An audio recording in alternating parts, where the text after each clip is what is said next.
خب دوستان، ما اومدیم با لای قلعه پشتاب.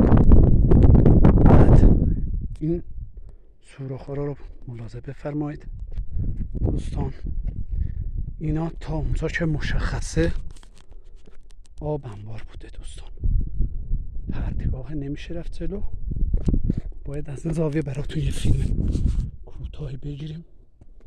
بله ببینید دوستان، داخل این حفره هم آب بازم پره. بله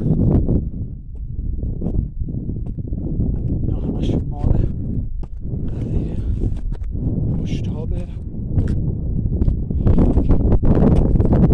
بله این هم پر آبه.